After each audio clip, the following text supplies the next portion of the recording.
Hello, everyone, and welcome back to the MyFootball Writer podcast, whether you're watching on YouTube or listening on Spotify. After we've gone from the sublime to the ridiculous, our beloved Norwich City, who, after 2 wins on the bounce and looking up to the playoffs, have been crashed back down to earth, basically. We all thought that we would cook up a storm like Dara, but in the end, it was a bit of a damp squib. I'm Jack Wright, steering the ship today. I've got Henry Miller and Will Grant, fresh from his 70th minute exit at Loftus Road yesterday, here to dissect all things yellow and green, and probably more green, bearing in mind how sickening that performance was. If you haven't checked the score and you're still kind of watching the highlights and wondering what happened, yes, it was a terrible 3-0 loss for the Canaries, who, like I said, were in pretty good form, in goal-scoring nick, and looking like they were heading in the right direction, and it's all seemingly gone backwards. But here's everything that we're going to talk about today. Before we get into another post-mortem for how terrible Norwich have been, Henry, Will, how have you been in the last week, barring Saturday? Yeah, on the whole, I've been good, thank you, mate. Not much to report on, just work and the usual stuff, really. But yeah, I was really looking forward to the weekend with QPR coming up. Have been in quite poor form, and then we dropped that performance. So not ideal, but yeah, hopefully we can bounce back to this week. So I've seen 4 games at Loftus Road to Norwich, 2 losses and two losses and 2 draws right now. So next time for my 5th visit, hopefully it's 5th time lucky, but I highly doubt it. Overall I'm fine, but it just feels like every time we put on like an away shirt in the last 3 years, we're just so poor. I don't know what it is. Can we just play in yellow and green every week and just bin the away kits, because it just seems to cause us so much bad luck. I'm thinking back to that Peachford kit. Obviously, the white kit also hasn't been very good this season so far, has it either? But I'm just a bit sad after what happened yesterday. Overall, I am good, but Norwich-wise, football is so humbling, isn't it? And I think that is what I'm feeling right now in terms of Norwich. But overall, I'm good, mate. How about you? Yeah, otherwise fine. Just kind of really unexpected result overall. I think it's just gutting, sort of seeing the direction that we were clearly going in, and the form over the Plymouth and the Luton game. The playoffs really didn't look that far away, and now we're almost back to kind of square one. I mean, obviously in the last podcast, we were so positive and had so many fantastic things to say, but I'm sure we've gone from superlatives to expletives. But no expletives tonight. Will and Henry have promised not to swear. We won't mention Jay Bothroyd or Custard or Winston-on-Sea. We'll keep those subjects clear. If you don't understand the Winston-on-Sea reference, just watch the last podcast. Subtle plug to that. But yeah, the QPR result was pretty horrific. We've gifted QPR their first home win of the entire season. If you wanted an along come Norwich moment, there it is. Yeah, I mean, it's bafflingly bad how performances of individual players have just swung in the space of a week. I mean, Will, obviously you were right there seeing it firsthand. I mean, for about 2/3 of the match. On those 2/3 that you saw, and obviously come to you, Henry, as well, where did it all go wrong? What a question, mate. I think the main thing was not adapting to an environment quick enough. I think QPR were very brave out of possession, so that caused Norwich to be under quite a lot of pressure. They looked to press from the front. And I think the thing which we always associate with Loftus Road, it's quite an enclosed ground. It's very, very hard to try and to kind of portray your style of play. And I think that is what Norwich found quite hard to do. I don't necessarily think it was obviously down to team selection. I think a little bit was down to team selection, but I think most it was just down to just like simple passes just going astray. And I just don't think Norwich had the courage or the conviction or even the accuracy to try and gain control of the game. And it always felt like with QPR being quite a physical team in and out of possession, they could use their energy and legs in midfield. And I think that's what they demonstrated. I think too often in build-up play, we cause too much problems for our own self in terms of look at the likes of Kellen Fisher against QPR. Kellen has been fantastic throughout the whole season, but it just felt like against QPR, it was just a bit too unnatural for him. He had to keep coming inside. He was up against quite a tough opponent as well. In I think his name is Paul Smythe, and he was quite energetic in the sense that he kept pressing him and forcing him back into the central areas as well. I just think Norwich couldn't really get anything going. And I think although Marcondes has been so brilliant from central areas, I did understand why he went for that decision and why he wanted to try and utilise the likes of Samani, Marcondes, Kenny McLean and Nunes all in the same team. But I just think it comes back to the old saying, doesn't it? If you've got a winning team, then don't mess around with it. And I think that's what Norwich done. Albeit I don't think Thorson has done enough recently to stay in the team in terms of performance-wise. I can quite understand why Frock did choose to go for Marcondes as that right-sided player, but it just didn't seem to work as much, really. I think Marcondes has brought so much drive and determination in terms of ball carrying in recent weeks, but it just felt like in central areas against QPR, that just wasn't being displayed from any of like his replacements. I wasn't too convinced with Slimani's performance either. Albeit he has some nice moments at times. I just don't think in terms of the whole 90 minutes, he was overly great from what I saw anyway. So overall, it was a very, very disappointing result. And I just think there was too much errors as well in critical moments of the game. And what QPR want is they'll show all the fight and determination they will to try and get a result. But they just want set pieces and they want balls into the box, and the amount of silly fouls which Norwich were given away, it was way too many, and that invites them back into the game. And then, although it was only probably a result in isolation, I would say, due to obviously us being so good in recent weeks, you do kind of worry maybe if that result is the start of quite a poor week for Norwich in terms of that week where we got 0 points against Cardiff, Sheffield Wednesday, and Bristol City. I've got some apprehension that that could follow this week. Hopefully not, but overall, mate, I just don't think we adapted well enough to their stadium, their players, and I just think it was just too full of errors. Yeah, I think what you said there, Will, just sort of hits the nail on the head, really. I think everything that you said is valid. One thing I do want to mention, I heard a lot of people trying to blame the wind. Now, we're playing in the second tier of English football, right? These players are on extortionate money. Yes, the wind was bad, but it was bad for both sides. So I don't want to hear any nonsense about the wind, because it affected the game, but it would have affected the game in equal amounts. So that's not a valid excuse.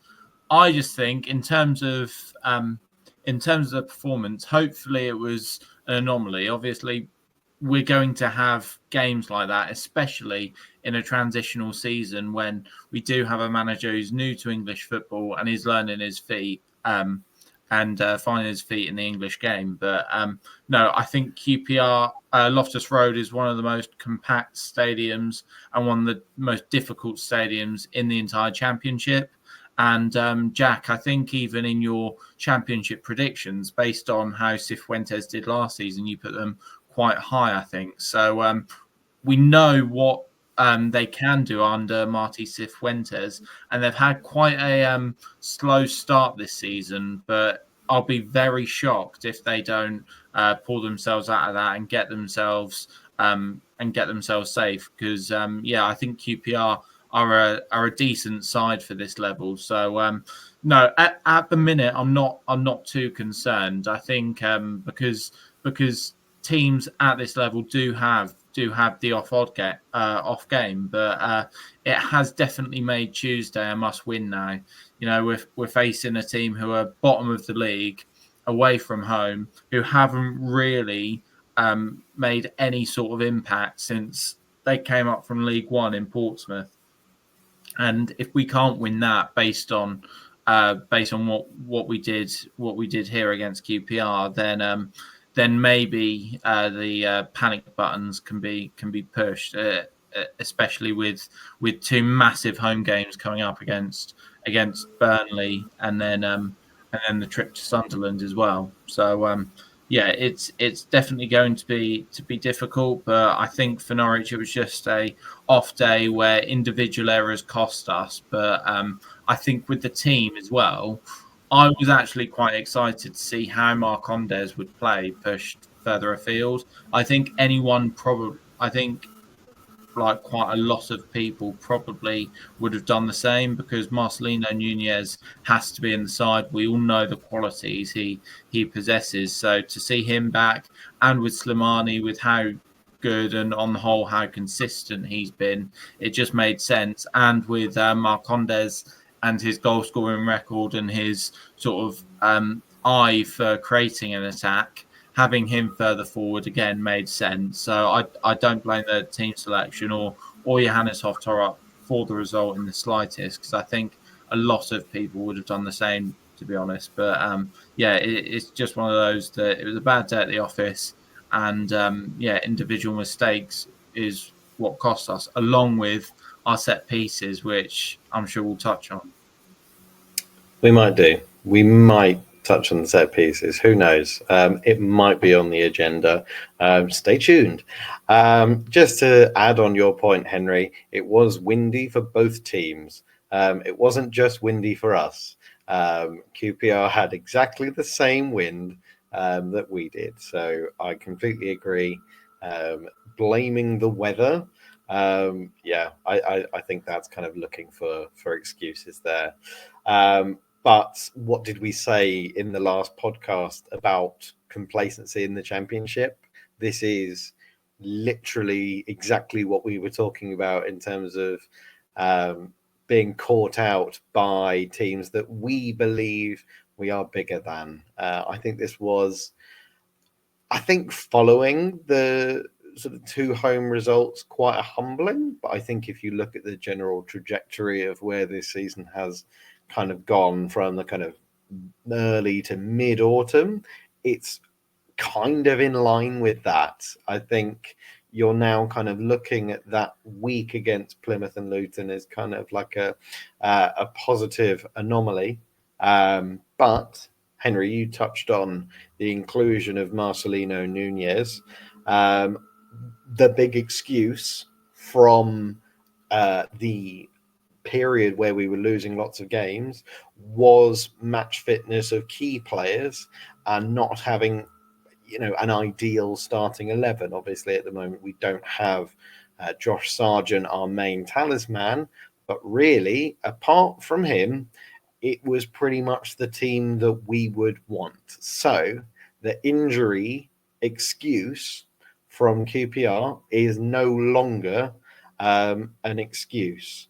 In terms of the set pieces, I'm going to bring it up because, I've seen a stat, Norwich City, NCFC numbers on Twitter, fantastic account. They've said that we've conceded the same amount of set piece goals so far this season that we have the whole of last season. So, David Wagner, that's a huge win for you. We've only scored one from a set piece, and we continue week in, week out to be appalling from set pieces. At what point do we genuinely look at the set piece coaches and think it's not working? Like, are we being ridiculous in the sense that we're actually kind of looking at Nick Stanley's position? Like, are his credentials, fair enough to, keep his position in the backroom staff? Because at the moment, there's absolutely no proof in the pudding. And if you two were the set piece coaches, what would be your advice? Well, for however poor Nick Stanley has been in terms of making Norwich more rigid from set pieces, I don't think Meal will be the best person to take his jobs. But yeah, in terms of his position being untenable, I've never heard of that for a set piece coach, but it certainly does look like it's getting that way. I think all the Brighton fans warned us pre-season that that this guy's not maybe as good as what his CV suggests, and yeah, instantly we've seen that from set pieces.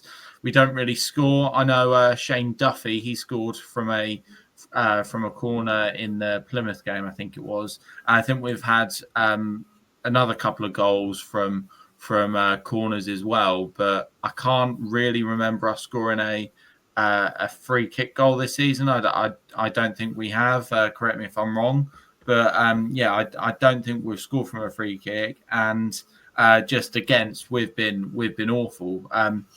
Take the second goal from yesterday, Coley's first, I believe. Absolutely criminal.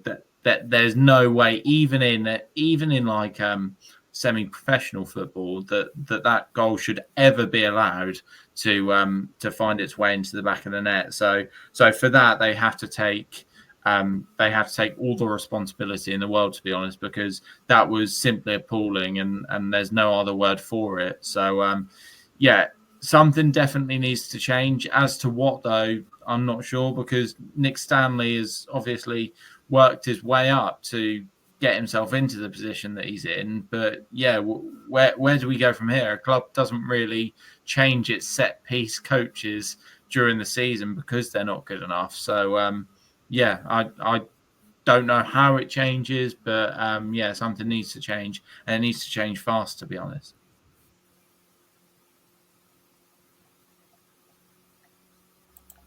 Yeah, I think it's more down to, for Norwich, those two goals we conceded. I think it was also just down to players losing their man. It's just simple stuff. I think for the second goal, I think Kellen Fisher loses his man after an outside run. And then for the first one, Cernat doesn't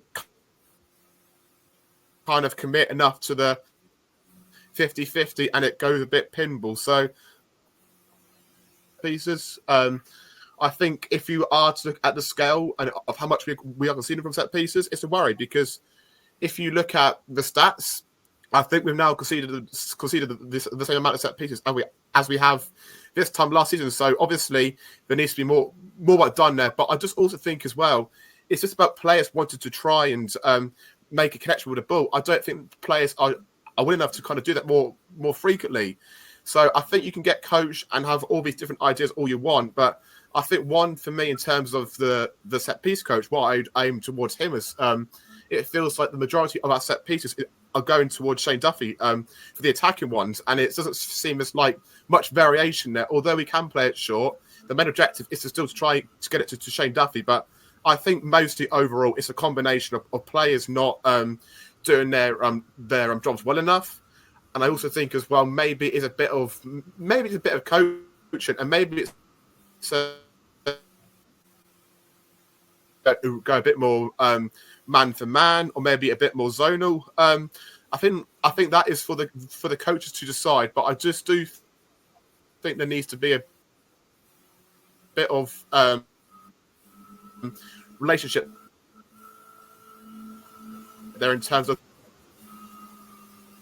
the play. Oh, Will's gone frosty. We'll be right back. Right. Welcome back, everyone. There's been a few technical issues, You probably won't have known that because we will inevitably edit all of this out.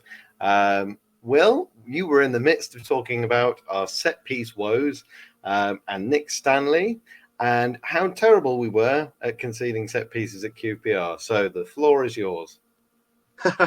Yeah, third time lucky. So I think when I look back at the QPR game and I look at our set pieces overall, I think it's probably down to two aspects. I think coaching and where to put the players in the right areas is important, and I question whether that has been done efficiently. But I think the main overriding point from the QPR game in terms of set pieces was it was just players wanting to win duels. Simple as that, really. I think the first example was Ante Cernac. I think he loses his 50-50, and then it results to a goal-mouth scramble, and then that is 1-0 QPR. And then for the second goal, it's kind of Fisher at fault, unfortunately. He lets a beat at Maran Fellaini get past him with a run, and unfortunately Fisher misanticipates where the ball is, and then Kenny McCrean is left ball watching as well. So I think that there's other factors for why it's going wrong, but I mainly think as well it's just down to the players' willingness to try and header the ball and trying to fight for each other. And I would be very, very sure that I think that's what's going to get talked about in their post-mortem, hopefully today as well. So yeah, overall when it comes to Nick Stanley, bless his heart, I admire what he's trying to do, and I think he's actually trying his best, but I do have to even look at the attacking set pieces as well.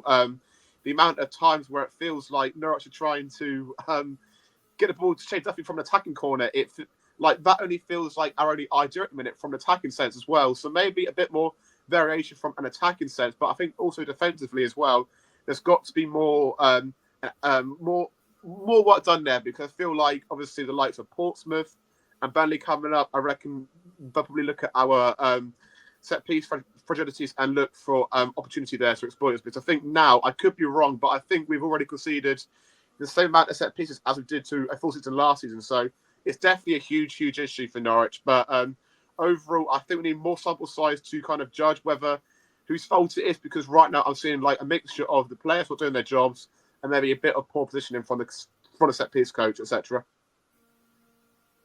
Yeah, I also think that Ben Napper should get on the phone to whoever Arsenal's corner magician is. I think we need a bit of everyone sitting on the edge of the box and then running in. What I'm basically saying is, like, we also need to basically sign William Saliba in January. I think we could get him on loan. We were actually linked to him on a loan deal, I think about 2 or 3 years ago. Let's file that under centre backs who could have played for Norwich alongside Virgil van Dijk and Kalidou Koulibaly. But again, you know, we got Sebastian Bassong and Marcel Franca instead. So, you know, who's really won? Not us. Yeah, but you touched on it earlier about our away form. I mean, specifically, like, in the last calendar year in 2024, I looked it up and we've won 6 matches away from home. One of them includes Bristol Rovers in the FA Cup. And this obviously isn't a 2024 problem. It's been a Norwich problem for a while now. I mean, Norwich's record in London, Will, you touched on it, the amount of times that you've been to the capital just for QPR and have been very short of wins and results. You know, it really is the anchor that's weighing down Norwich's performances and their ability to climb up the table. Carrow Road is rightly a fortress if you can mirror the home form in the away form, but the away form is just it's dire. And the last time we got a victory was against Derby in September. It's December. Like, oh, it's been a long wait, but we have an opportunity to put it right at Fratton Park on Tuesday night under the lights, if they remember to turn them on. What needs to change in that game in order for us to turn our away fortunes around. I mean, we were talking last week about the number of players who were undroppable after a terrible performance. Are some of those players now droppable? Is there anything significant that we need to change? Because clearly the away form isn't working. And if Pompey play like they did against Bristol City, we could be in trouble. I just think the main issue here is just to not underestimate Portsmouth. I feel like not necessarily the team itself, but a lot of maybe even the media as well have almost basically given Norwich 6 points from the QPR and Portsmouth games. And don't get me wrong, there are games that you need to win if you are going to challenge at the top of the table. But realistically, with Norwich, we all know it's a transitional season, and we all know that no game in the Championship is easy, or no game in the Championship should be easy anyway. And QPR definitely proved that at the weekend. So we cannot go to Portsmouth and underestimate them, because if we do, they'll win. Simple as that. In terms of what we do, maybe drop Marcondes in a little bit deeper. And although Amankwa Forson hasn't exactly pulled up any trees recently when he has been starting in the team, I'd probably start him again, because it was a winning formula. So why change that? And I think when Marcondes has been playing in that slightly deeper position, he's been really good. So yeah, maybe I'll go back to that and just be aggressive and attack on the front foot, because that's what we really need to do. Because if we sit back, Portsmouth will just pick us off and Portsmouth will win. I think Josh Murphy especially is really coming into form for them now at the minute. You're probably looking at their star player thinking that it's Callum Lang, but I think Josh Murphy has taken a lot of the highlights in recent weeks, and obviously both were on the score sheet for them at the weekend. So it will be a really difficult game, but it's one where if we manage it correctly and probably go back to basics, then we've got every possibility of coming away from that game with 3 points. So yeah, fingers crossed. But that's what I'd do, and yeah, hopefully we have enough to get over the line on Tuesday night. I don't think it's a reoccurring theme actually for Norwich, or for example, I think there's so many teams this year that have lost so many games away from home. It feels like home form this year is like a massive topic for the league. Many teams have been good at home, obviously Sheffield United, Blackburn to an extent as well, and even us as well. So I think that's just like a whole league thing as well. I think that there's many teams in Norwich's situation, but in terms of Norwich and focusing on us, I think I could definitely see some personnel changes come Tuesday. I think he'll probably bring back Cordoba into the team. Looking at how QPR got success against us, it was a lot of balls in behind. And I just think with Cordoba's recovery pace, I think he might opt for that partnership of Duffy and Cordoba as the two. And then I see Doyle playing as that left back potentially as well. Albeit that style of play, or like those selections, have got their haters but also their admirers.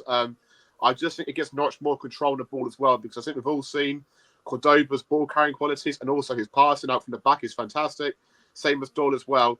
And I think a very, very important topic for this game against Portsmouth is they'll probably stay nice and compact, try and block our space for us to operate within. So the best thing which Norwich have to have in this game on the ball is precision, and we need Cordoba and Doyle to turn up and be very, very good on the ball, because I can see, as Henry illustrated, we've got the likes of Callum Lang, Josh Murphy on the counter-attack, and now even Colby Bishop as well, who's now firing as well. So we're playing Portsmouth probably at a wrong time for us, but there's players amongst our side capable of going to Frown Park and getting a win. But we just have to be so much better on the ball overall, because against QPR, that didn't happen, quite frankly, as well. Especially going back to the team sheet selection as well. I agree with Henry. Albeit I do understand the rationale why Marcondes started over Forson, because I think Forson, although Forson has been part of the winning team, I don't think he's been brilliant in the last 2 games, but also I think what Thorson has actually allowed is for Stacey to shine brilliantly, and I think that relationship has got to be consistent.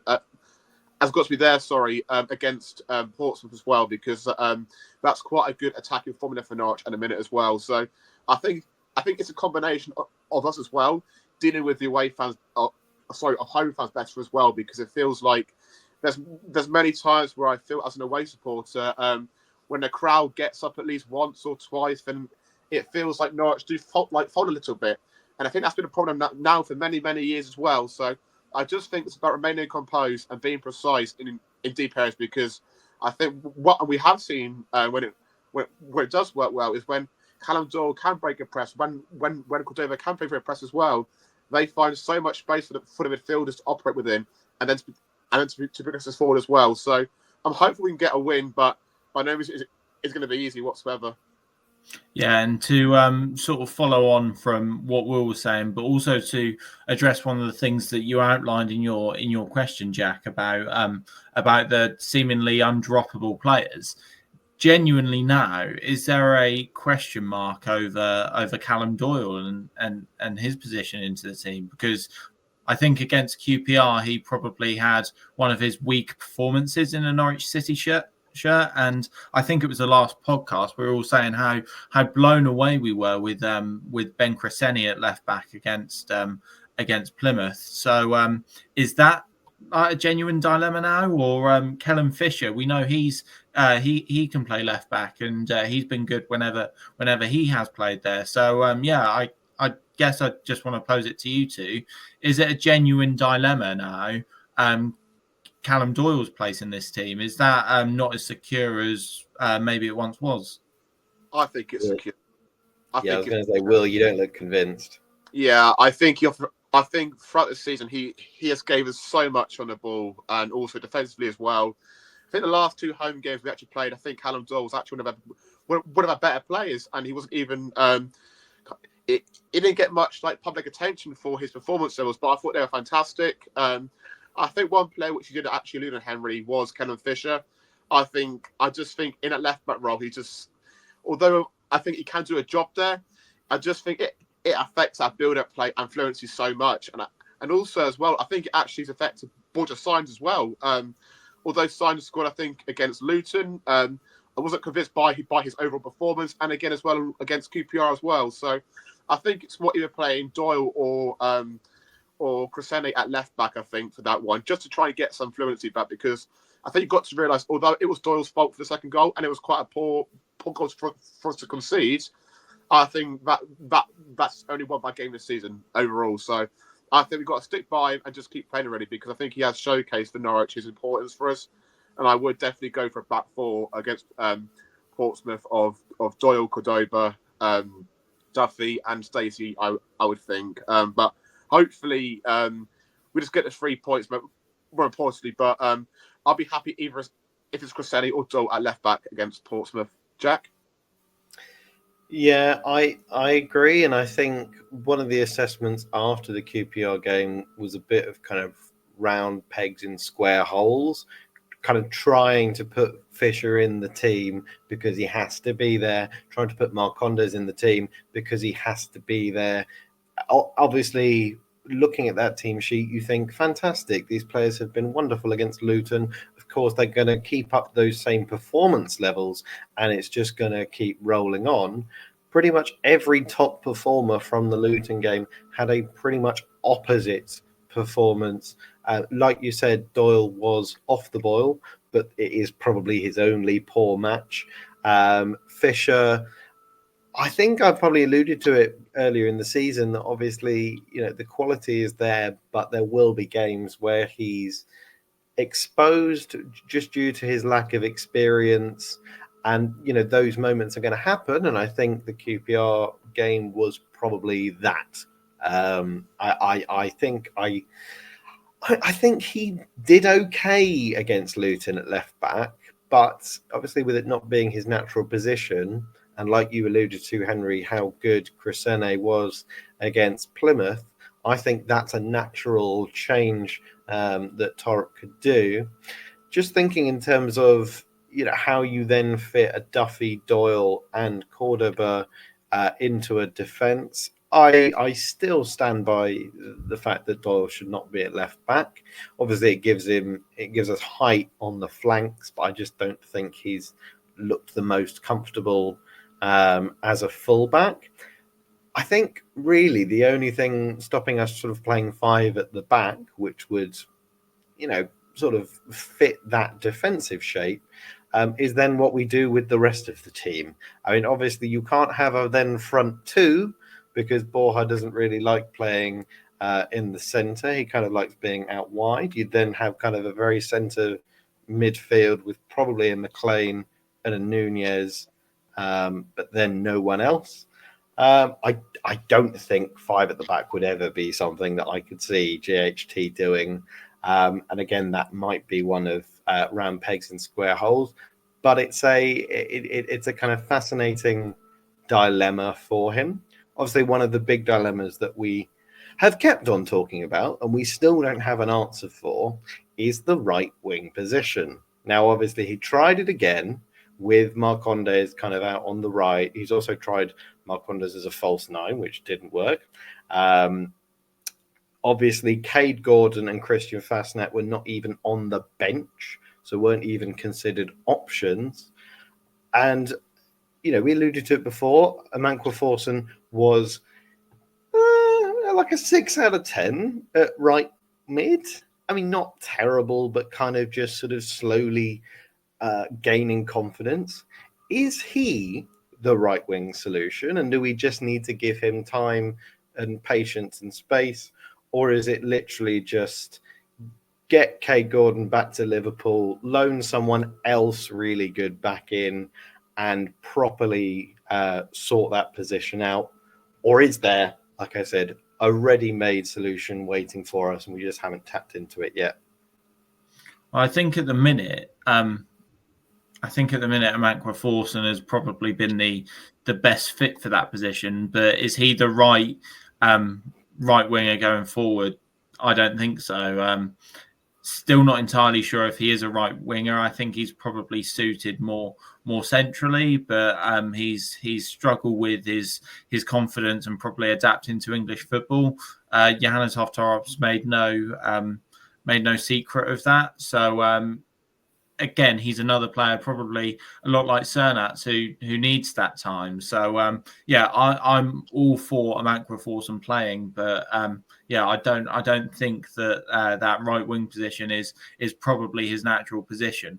In terms of the other options we can have, with Cade Gordon especially, he looked like someone who Johannes Hoftorp was really backing. He obviously got his goal against Hull just before the second international break, I think it was. And then after we came back from that, he's not really been seen since. And I don't know what happened during that break to make the club sort of lose all confidence with him, really. But I'll be very shocked if the way it's going, if his loan isn't terminated in January, because like you said, now he doesn't even get a look in. Someone like Christian Fastnax, I've said for quite a while, he's always seemed to be a bit of a passenger at Norwich. I think when he first came in, he started really well, properly hit the ground running. I thought we had a player on our hands, but then I think we played Leicester, I think it was, at Carrow Road. It was probably around September, October last season. We lost, and ever since then, whenever I've seen him, he's just looked like a passenger in every single game he's played. But look, again, based on his pedigree, he is a Swiss international, or he has been a Swiss international before, and obviously this is a team internationally who are very consistent. They always they always get to the knockout stages, it seems, in big tournaments. Obviously, England knocked them out of the Euros, but that they always are quite consistent. So I feel like if you can nail down a spot in the Swiss national team, then you must have something about you. So again, there's clearly a player there in Christian Fastnax, as we all know, but it hasn't worked out for him. And does he have a way back into this Norwich team? You probably like to think so. He probably should definitely be on the bench at least. But I think at the minute, Forson's probably the way forward, because you all know my views on Hernandez as well. I think as a person, as an ambassador for the club, you can't really get any better options than Onel Hernandez. He is Norwich City through and through. So that's why we love Onel. But yeah, I do not think he should be starting Championship games heading into 2025. So for me, I'd go with Forson, but I'd maybe like to see Fasnacht on the bench as well.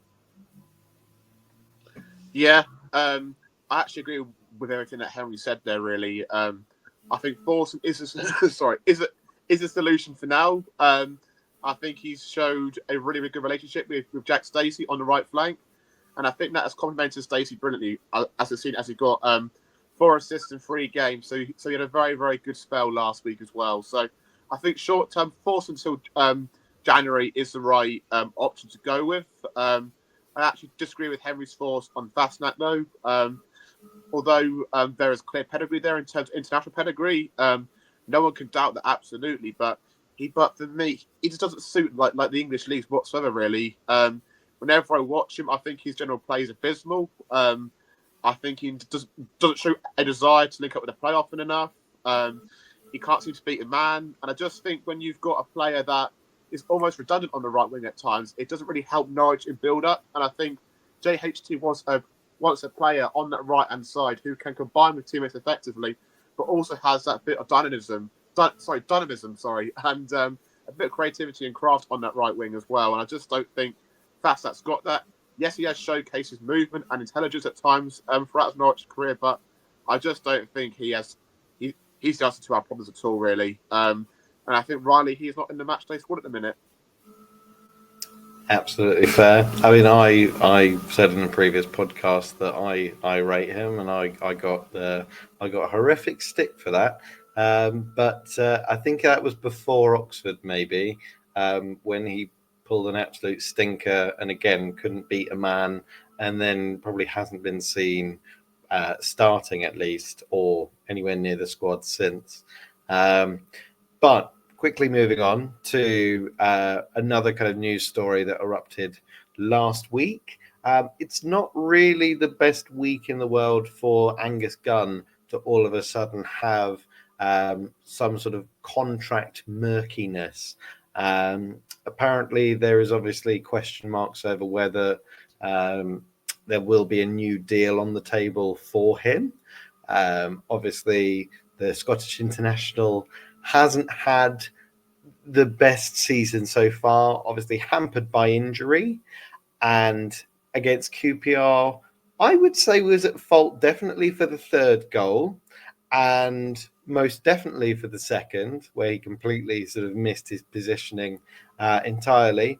It comes off the back of what was a very shaky Euros as well for Scotland, and one where kind of in one performance, you're also sort of thinking, is he actually one of the best goalkeepers in the division like we've previously thought, or are his performances significantly dropping?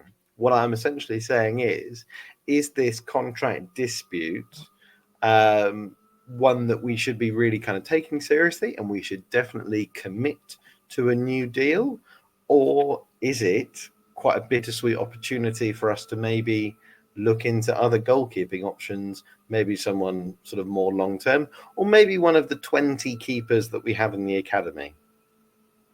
I think personally we need to do both. I think you look on what we paid for Angus Gunn when we were in the Premier League.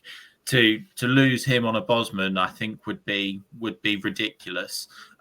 He is one of the best goalkeepers in the Championship in terms of shot stopping and overall performances, and I do seriously believe that. So to lose him would be for nothing would be such a hammer blow to Norwich. I definitely think that the contract situation should be taken seriously, and it's one that we need to wrap up ASAP, basically, even if it is what I call a Martin Olsen situation. The fact that he signed a new deal, I think it was in the November, and then they sold him in the January. Don't get me wrong, we won't sell Angus Gunn this January, but even if he signs that deal with the premise to be sold, if he does want to progress his career, at least then we can make money for him. But what you were saying about his performance against QPR, I've seen a lot of Norwich fans criticise him, and rightly so, because 100%, if George Long played like that, he'd get abuse, endless abuse for days, which I don't necessarily think is right. But when people criticize Long and then make out like Angus Gunn is like the second coming of Jesus Christ and can do no wrong, it's like, no, like, see this for what it is. Don't get me wrong, Gunn is brilliant, but he can have off games. And if you're willing to criticize George Long when he has a bad performance, you then have to also criticize Angus Gunn, I feel, when he makes a bad performance. So I think the criticisms for Gunn is justified, but I think on the whole, he is a highly consistent goalkeeper. And yeah, to lose him on a Bosman would be criminal, to be honest. So yeah, it's definitely something that should take priority, basically over anything else in terms of the playing squad at Norwich City. Yeah, I think my opinion is, I think it's clear to see that his performances have gone down slightly, probably since the Euros, perhaps. But what I do maintain with Angus is, I think he's very, very important for how this club is overall, really, because he's one of those players which represents the academy as well, homegrown out as well.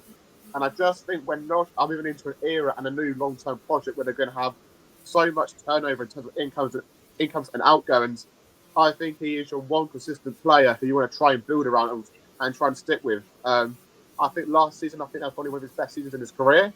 And I just think, although right now, I never really have had the belief that he is in the top keepers in the league. I don't think that's the case even this season, probably, due to the fact you look at the likes of Fitzy Hansen at Stoke, Cooper from Sheffield United as well. There's a lot of keepers this year that are in very, very good form, and obviously Angus isn't one of them right now. But I think for me, after his fantastic growth last season for Norwich, he wanted so much points. I think that's back to the Preston games and so much more really as well. So I think it's a time where the fans need to unify behind him.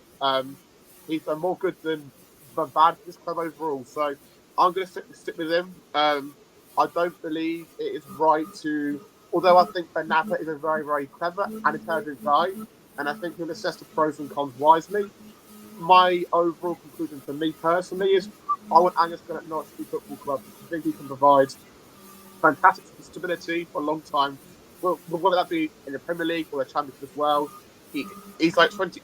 He's still like 28 as well, so I think he's got many more years at the club as well. So if I'm Ben Napper, I think I would be want to try on Angus Gunn for a long-term deal, because it feels like, obviously, as I said just there's going to be so much turnover between, I think, probably now and 3 years time, for example. And I think having a steady and composed heading goal will be very, very important. And I think he has got the ability and the potential to be a top-end Championship league, top-end Championship goalkeeper at this level, which we showcased last season. So I'm more than happy with Angus staying.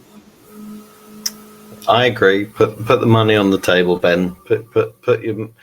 Put your money where your mouth is, and put the money where his gloves are.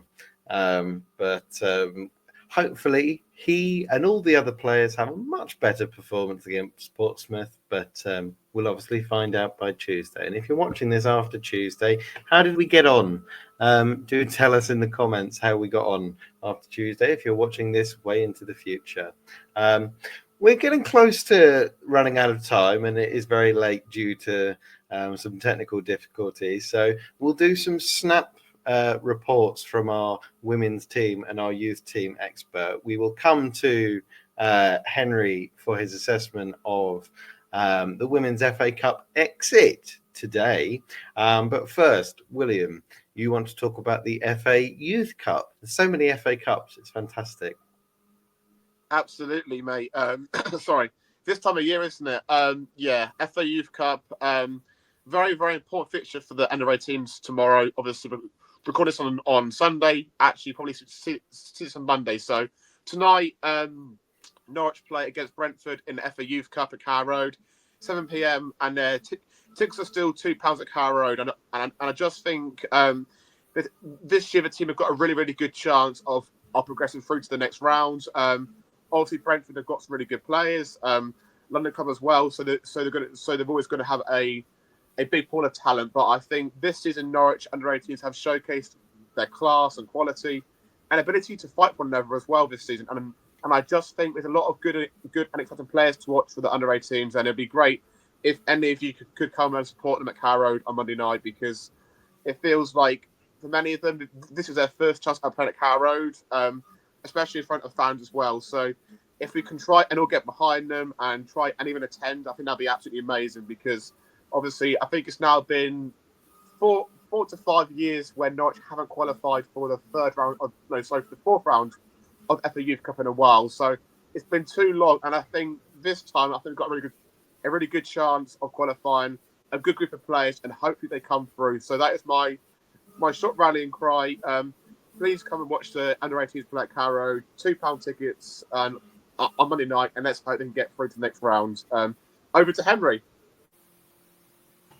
Yeah, so sort of the women's team and the youth team sort of have glaring similarities there, because the women's team were involved in FA Cup action as well, and in terms of the supporters, they actually put on a supporters coach to take fans from Norwich to Cheltenham to see us take on Cheltenham Town in the third round of the FA Cup, and it was a massive game for Norwich because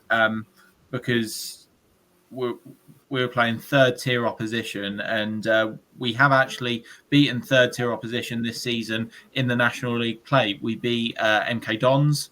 They're currently bottom though of their division, whereas Cheltenham are in a comfortable mid-table position. So we all knew that this was probably the biggest test that Norwich City would have this season, and 0-0 at half time, a bit of a cagey game, but then Cheltenham took the lead on the 53rd minute, and only about 5 minutes later Norwich got a penalty, and we know it's nearly a inevitability that Hope Strauss scores her spot kicks. She's only missed one since she's joined the club, so yeah, managed to get us back on level terms, and that's how it stayed. It finished 1-1, and then headed to extra time, where unfortunately in the first period of extra time Cheltenham did get that all important second goal and did manage to see out the win and progress to the fourth round.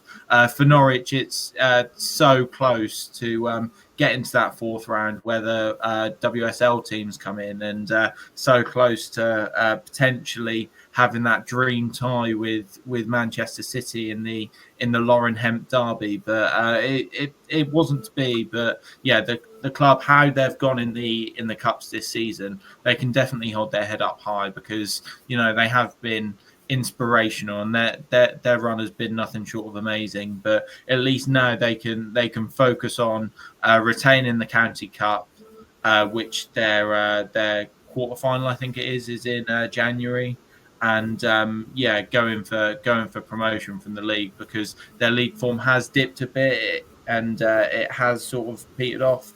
But if they can get a run together, then it's certainly not over by any stretch of the imagination. But yeah, unfortunately for Norwich, they are out of the FA Cup.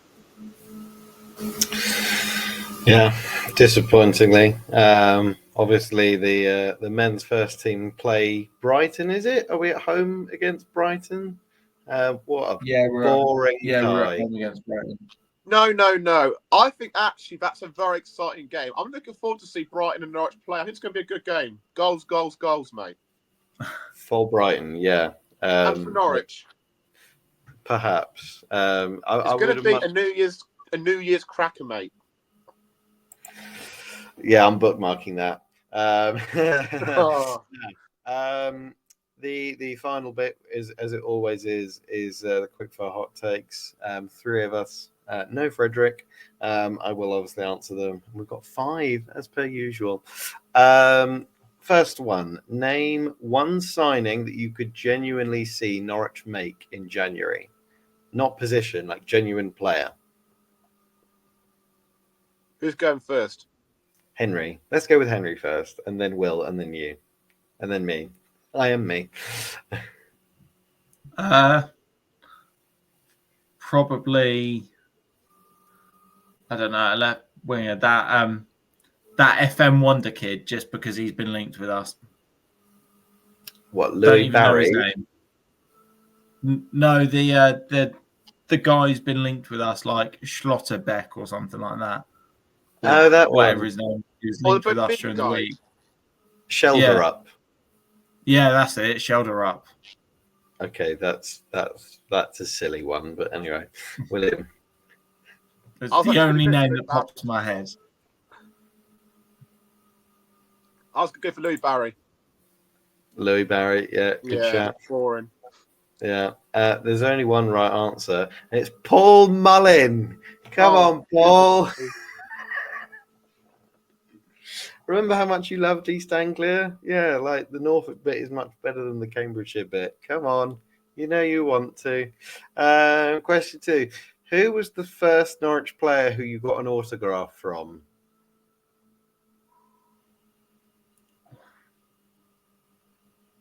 I think it was probably Van Wolfswinkel when he did that signing session. That's brilliant. Oh, love that. Can I tell you my most unique one and my first one? Go on then. Sure. Okay, so my first one was like a 2009 10 autograph signing, and it was Andrew Sermon. Absolutely brilliant in my my posh fancy pink autograph book. And my most unique one is Ignacy Miguel. Ignacy Miguel and Karen Jerome signing session, and I got to make my Ignacy signature.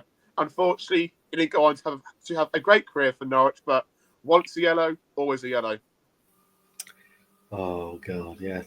I'm now going to show my age because I remember being at school, at the same school with Leon Mackenzie's children, yeah. But that was when we were in the Premiership, as it was known, 0304, and everyone crowded him for an autograph. I managed to get it. I don't know where it is. I think I've lost it in time. But the headmaster had to sit us down. And have a whole assembly on how we were not allowed to harass Leon Mackenzie because although he's a Premiership footballer, he's a parent. You cannot annoy him. The other one, my brother won a shirt that was signed by everyone in the 12-13 squad. So theoretically, I think I have a Norwich shirt in my drawer that has Harry Kane's signature on it. Mark Tierney? Mark Tierney, would he have been in that squad? Possibly. Possibly. Surely. I don't know if he'd have been sold or let go by then, but he might have just been in that squad. I can't decipher any of the signatures. I can just about make out Elliot Bennett's. What a man. You know, what a man. What a man. Much love to Elliot. Which Norwich player would you trust the most to arrange your work Christmas party?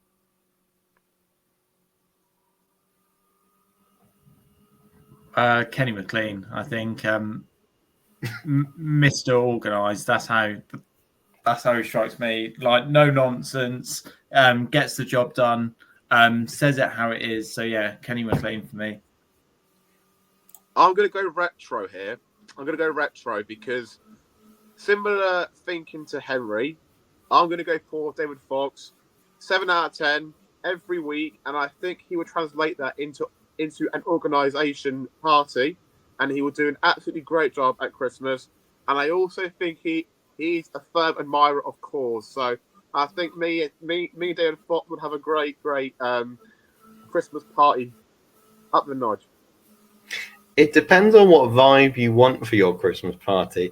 If you don't want to, if you don't want to remember the party, just get Shane Duffy to do it. You'll have a great time. There'll be obviously picture evidence of whatever you got up to, but you won't be able to remember a minute of it. Again, depends on what vibe you want. Did I do 1, 2, 3? Oh, I only did 4. Oh, well, that's a shame. I've got a fifth one. All right. Well, I'll do number 4, and then we'll do number 5. Okay. A team submitted quickfire hot take. This is a first, everyone. Prime Tribal or Prime Tetty? Prime Tetty. Oh, Prime just Tetty. Just because like the longevity was there with Tetty. I think when we got into the Project Restart point of the Premier League season in the 1920 season, Tribal's form had fallen off a cliff. And I know he said Prime Tribal, but really that was just that game against Leeds at Ellen Road. Whereas with Tetty, he did it for 5 or 6 years. So yeah, Prime Tetty, definitely. Go on, Will. Yeah, I'm going to go for Prime Tetty. Henry might go for the trouble against Leeds, but I'm also going to go for Tetty's best game. And that was at the biggest game of his career for Norwich, at Wembley against Borough. He was electric that day. So good. Just constantly in the faces of the opposition. And he got us to the Premier League. Tetty in the netty. Yeah. I'm going to go with Prime Tribal because his best performances were probably better than some of Tetty's best performances. I'm not asking for longevity. I mean, I want prime. William, have you got a fifth question for us? This is I do indeed. Go on. So I want from 3 to 1 your top 3 play of the season so far, and I'll give you my 3 right now. Okay. Mm-hmm. So this could be controversial, but at 3, Shane Duffy. Number 2, Callum Doyle. And number 1, Borja Signs. Henry, you go. For me, number 3, I think, is Callum Fisher. Number 2, I think, has to be Callum Doyle. And number 1 is obviously Borja Signs.